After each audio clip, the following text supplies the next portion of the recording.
This is Hanan Mudaffar, and this is part of a series of lectures highlighting the main ideas in Pelagia Goulimari's book, Literary Criticism and Theory, From Plato to Postcolonialism. This session is on Chapter 7, Defamiliarization, Alienation, Dialogism, and Montage. Ferdinand de Saussure laid the groundwork for modern literary theory by proposing a structural understanding of language that emphasized internal relationships over external references. His course in general linguistics introduced the concept of language as a system of signs, where meaning is relational and fundamentally shaped by internal difference. He differentiated between lang, the shaped structure of a language community, and parole, the individual speech acts that operate within that system. Each sign consists of a signifier, sound or image, and a signified or concept, and their connection is arbitrary, not determined by any natural link. Saussure rejected the idea that thought exists prior to language, arguing that language gives form, clarity, and structure to otherwise vague or unshaped thought.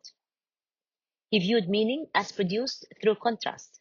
A word only signifies something because it differs from other words within the linguistic system. Language, he claimed, is a structure of oppositions containing no inherently positive terms, only meanings that emerge through differentiation. His theory also introduced syntagmatic or sequential and associative or paradigmatic mental relationships as essential to how words and meanings are organized. This shift from viewing language as representational to seeing it as constructive marked a major transformation in theories of meaning and signification. Saussure's model, while revolutionary in rethinking the nature of language, fails to account for historical changes and structural forms of social inequality. His synchronic approach focuses on language as it exists at a single moment, ignoring how it evolves over time and intersects with systems of class, race, and gender. Though he aimed to elevate spoken language over literary forms and opposed the racist linguistics of his era, his theory cannot adequately register deep social and cultural divisions. W. E. B. Du Bois, his concept of double consciousness, powerfully demonstrates how racial identity produces internal fractures that Saussure's abstract system cannot begin to address. Du Bois describes African Americans as living between two conflicting identities, American and Negro, which results in a deeply divided and unstable experience of the self. Similarly, Virginia Woolf exposes gendered alienation in a room of one's own, portraying how women are systematically excluded from cultural and intellectual inheritance. For both writers, identity is constructed through conflict, shaped by resistance to dominant cultural narratives that define what is seen as normal or legitimate.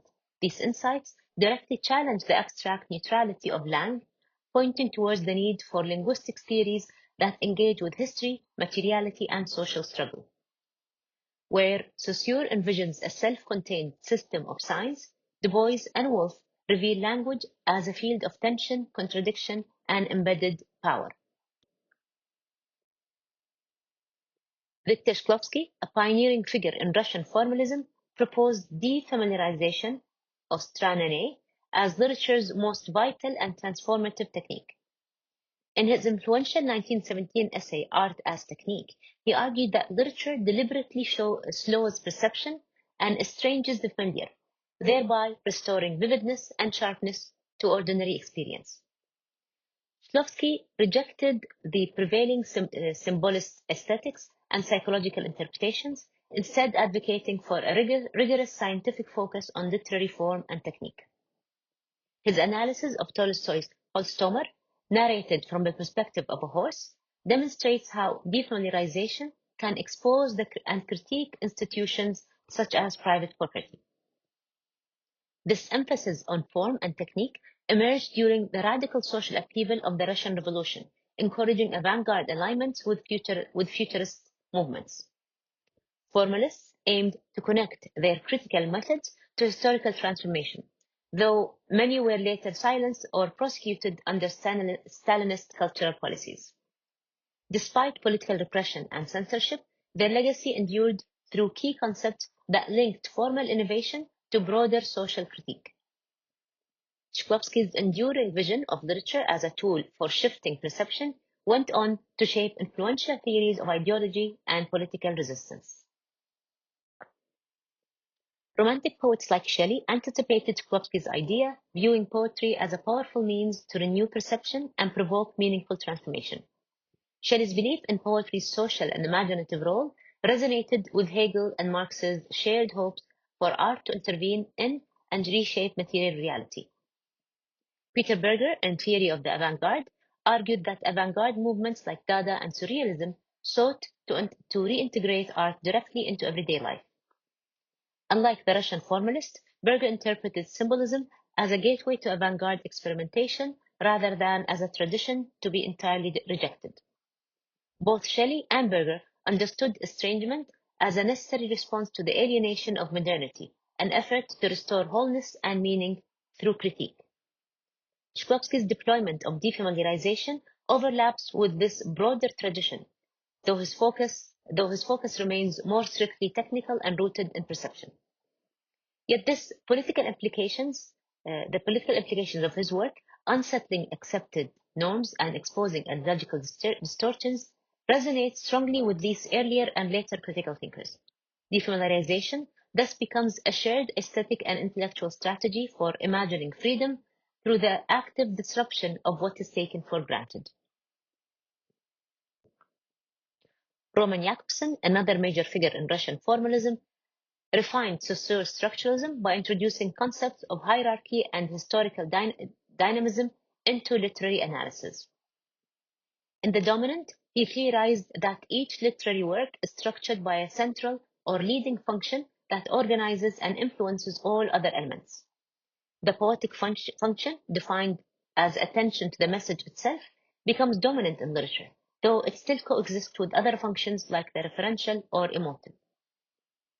Jakobson challenged Saussure's rigid division between synchronic and diachronic analysis by proposing a more flexible and historically dynamic system. His concept of the shifting dominant explains how genres and media forms evolved in relation to changing cultural, social, and aesthetic conditions. Unlike history, for Jakobson, literary history for Jakobson is shaped by ongoing tensions and adjustments within and between systems, including artistic and sociopolitical frameworks. He extended the scope of formalism to explain not only the internal workings of texts, but also their broader transformation across historical contexts. Jakobson's work laid essential groundwork for future theories that regard literature as embedded within larger cultural, ideological, and historical networks. Mikhail Bakhtin countered structuralism's formalism by developing a theory of dialogism, which views language as inherently interactive, socially embedded, and irreducibly plural.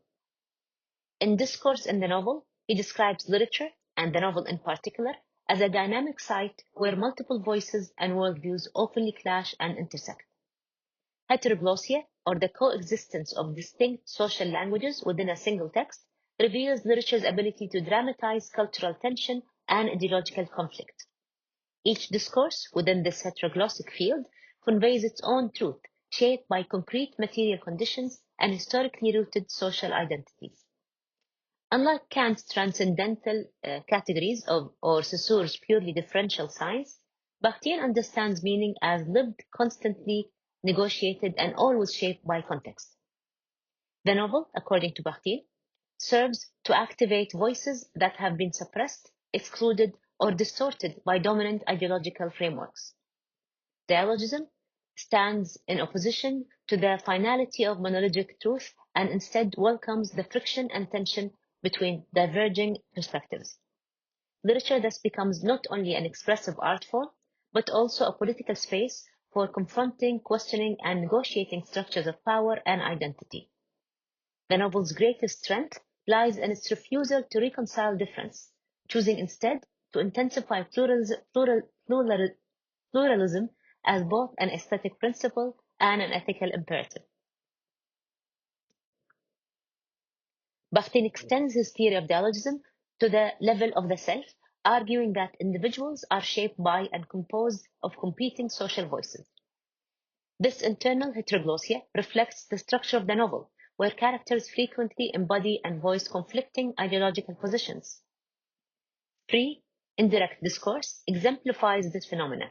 The voices of narrator and character blend subtly, generating interpretive ambiguity and tonal complexity. In Little Dorrit, Dickens layers both admiration and critique in his depiction of the financier Murdo, producing a richly double-voiced irony. Bakhtin emphasizes that even seemingly stable or neutral languages carry the residue and trace of other social perspectives.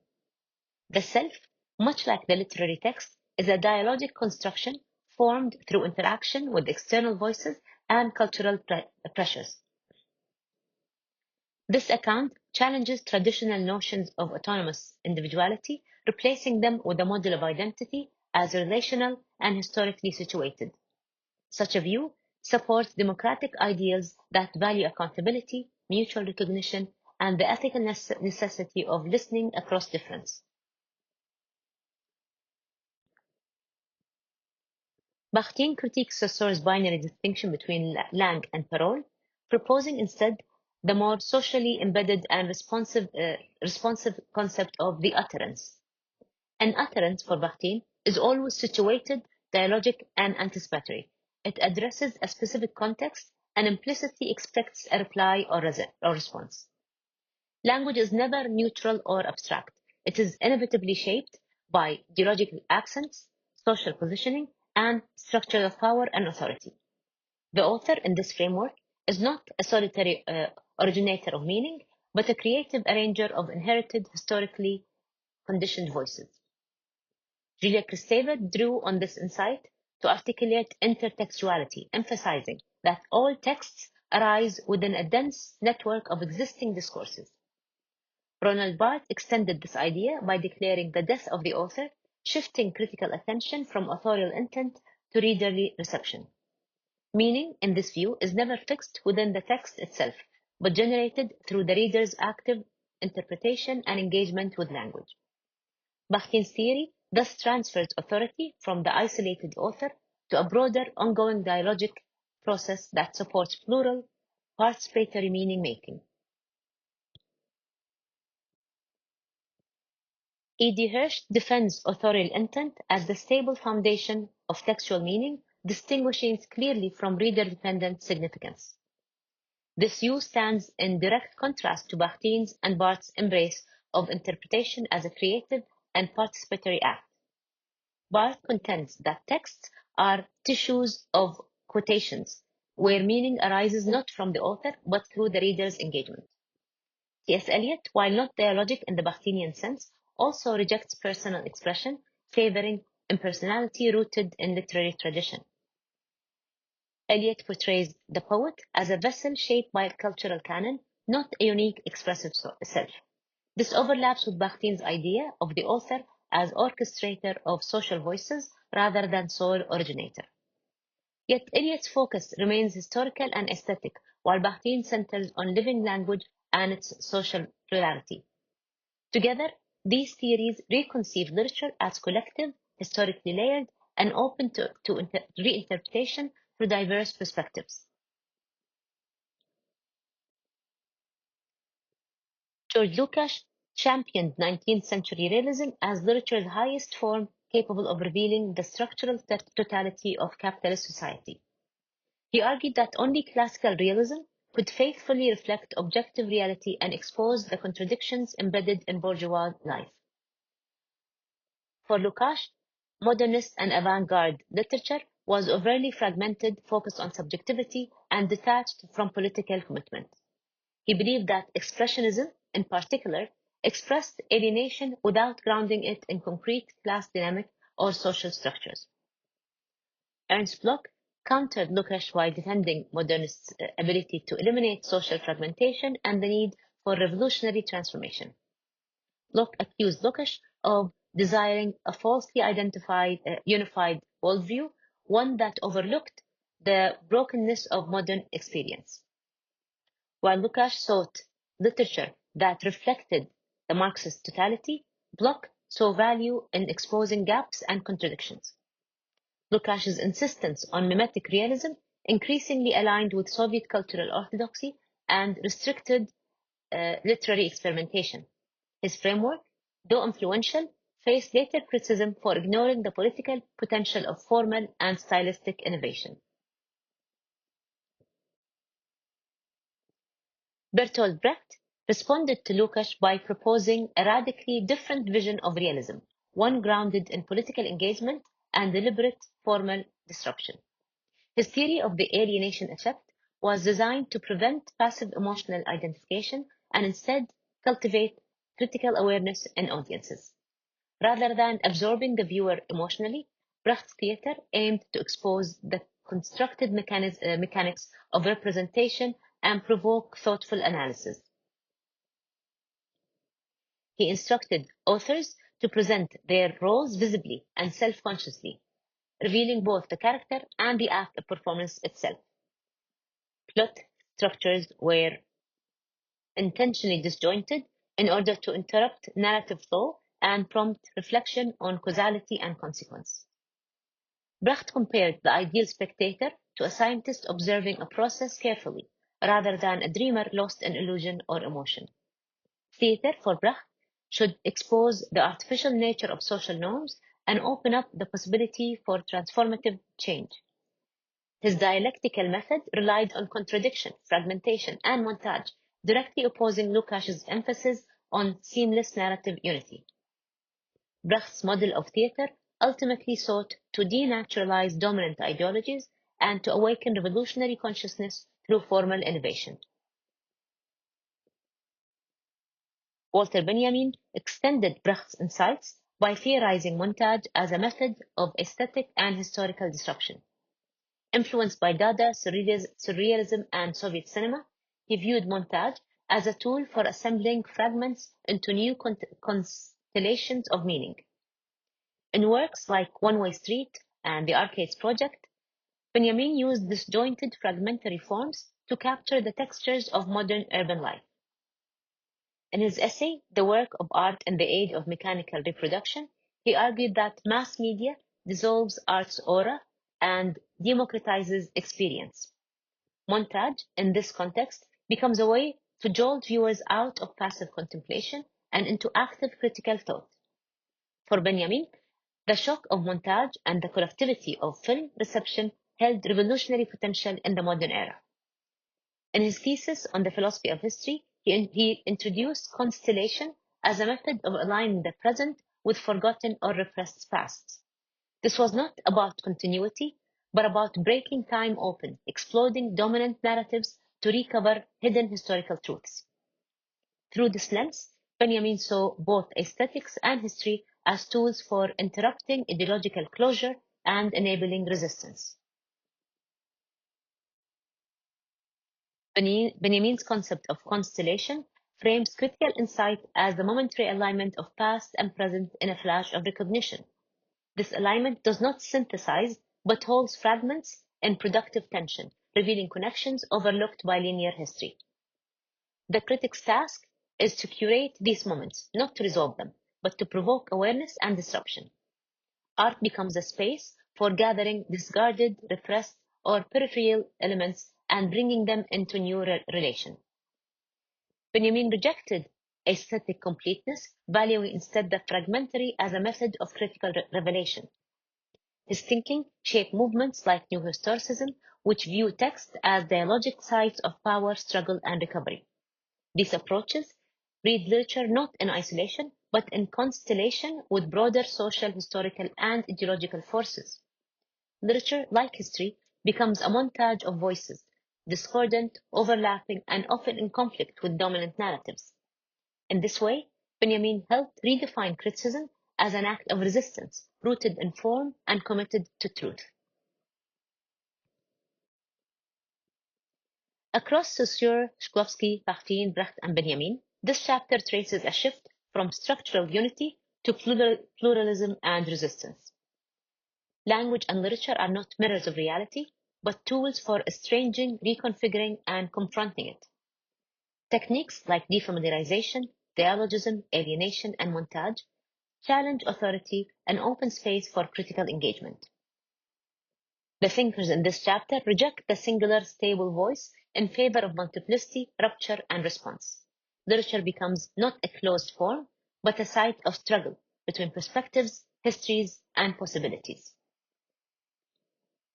Thank you for your attention.